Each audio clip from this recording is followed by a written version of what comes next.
Hey everybody, it's Jason. I haven't made a whole lot of videos recently. I don't know what my excuse is. I think I've just been kind of caught up with a pretty busy schedule of, my teaching career. And then on weekends, I work at Cidercade. I've made some videos around that. And also, who knows, maybe I just have been, I don't know, caught up in other stuff. But I have had a thought in my mind the last few days that has just been kind of like not going away. It's just been running around in my head, and so I did want to make a quick video to talk about it briefly. And so yeah, it won't be a long video. I hope everybody's doing really great. It's been so cold here in Texas. Oh my gosh.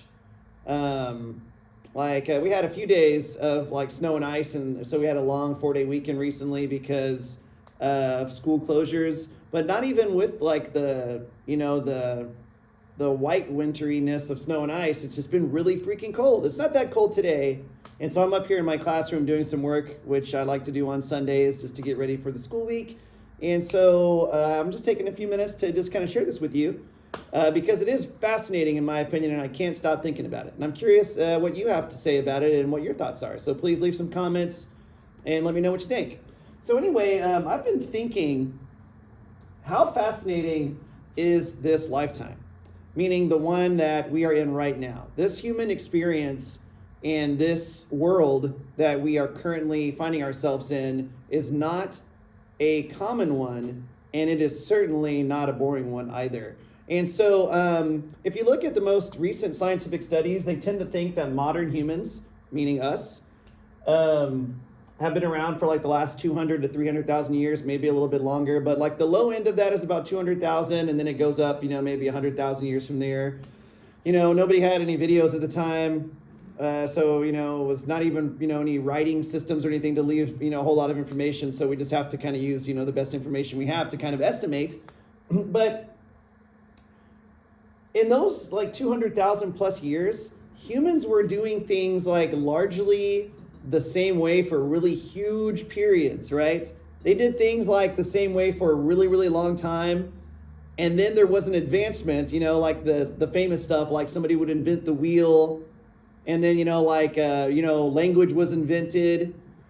And, then, the family unit, might have changed and, to tribes, and these sorts of social groups might have expanded. And then other really huge things like the agricultural revolution, where instead of just hunting and gathering, about 10, 12,000 years ago, people could grow their own food, which was a really huge deal, right? Because they didn't have to spend all day just looking for, their survival, calories. They could actually grow stuff and then, save it so they had time for other stuff. That's a really big deal.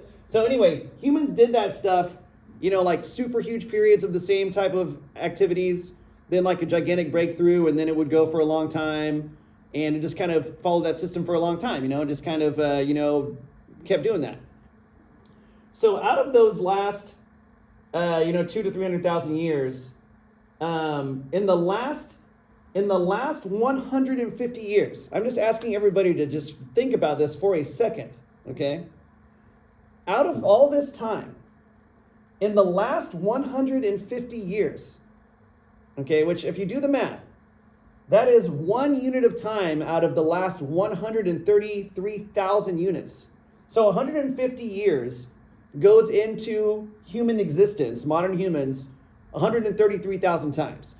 In that 150 years, from now, just back 150 years from now, humans have learned to use electricity. You can see the list here. We've invented automobiles with the combustion engine. We've invented that also, using fossil fuels to create engines that allowed for automobiles to exist.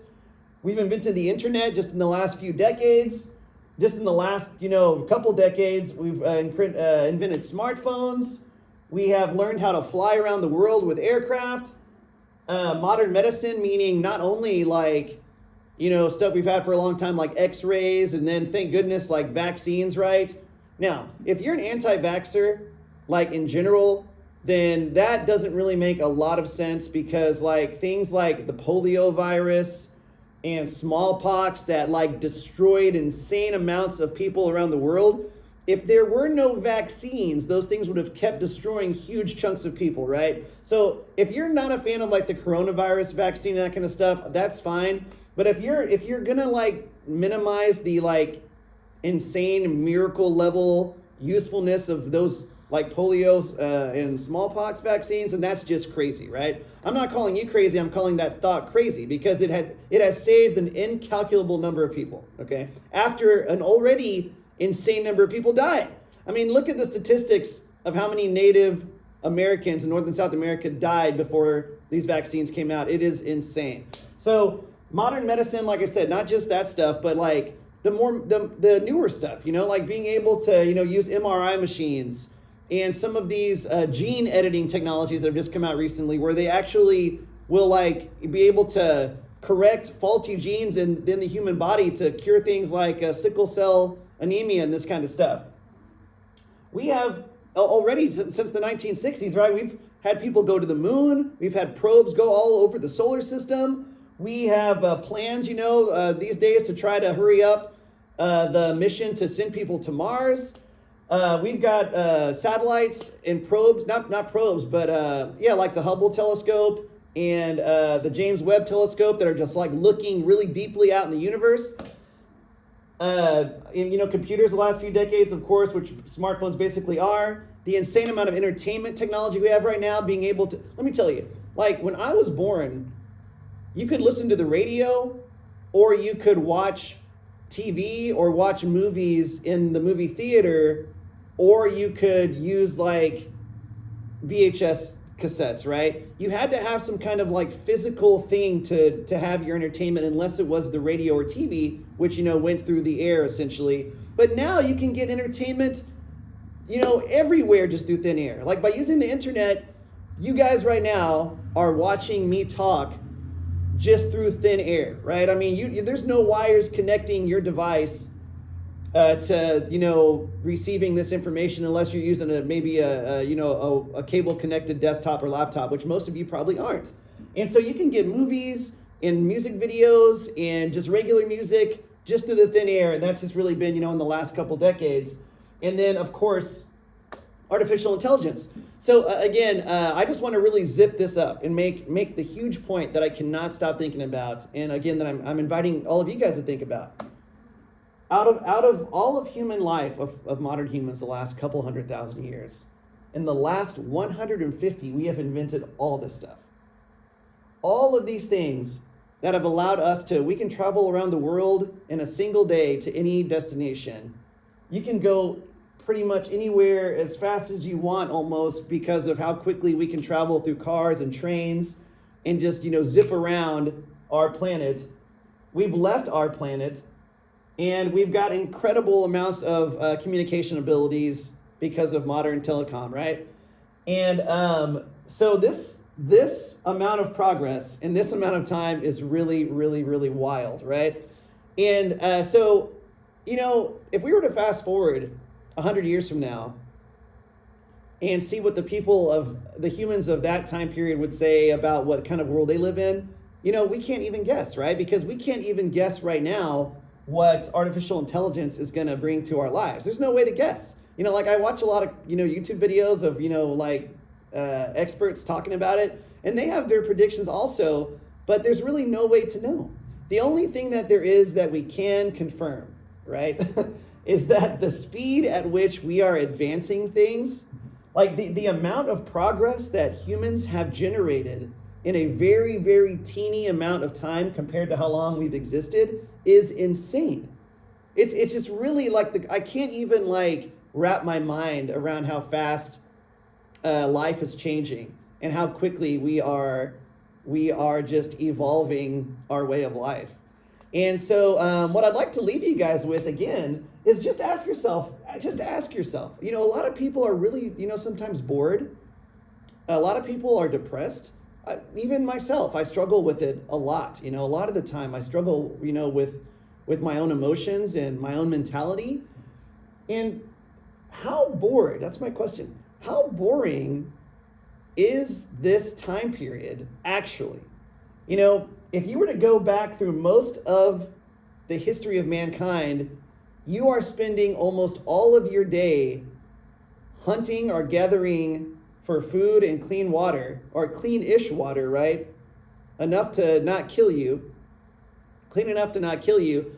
And then after that, you're just probably gonna like rest so that you can do it again. You know, that was human life, unless you were maybe like a pharaoh or a king or queen or something like that, right? But most everybody was really just working to survive. And even surviving then was not at all guaranteed, because if you got an infection, you were probably gonna die, right? There's a good chance of it. Or you were gonna get attacked by some, invading group, or the weather was going to change and kill your crops and then you were going to die, or some plague was going to come through that there was no vaccine for, there was no antibiotic for. Life was tough. Life was tough. Life is tough now also, but for completely different reasons in modern society. Life is really tough now because we've gotten so flooded with like easiness. Not everybody. There's a lot of people who don't have enough stuff. But I'm saying like our brains and our minds have just become so crowded by all this content and all this social media that the struggles of today's human are not the same struggles of all of yesterday's humans, which go back for a lot of days, right? A lot of years, hundreds of thousands of years. People struggled in one way, and now we struggle in a different way.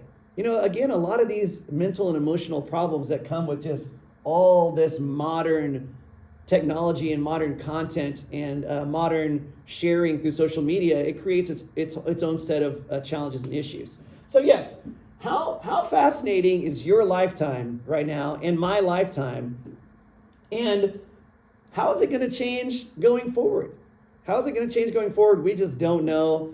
The next question that I'd like to ask as I conclude this little thought segment and share with all of you is, what do you do with it, right? What do you do with a world that is changing and advancing as fast as ours is?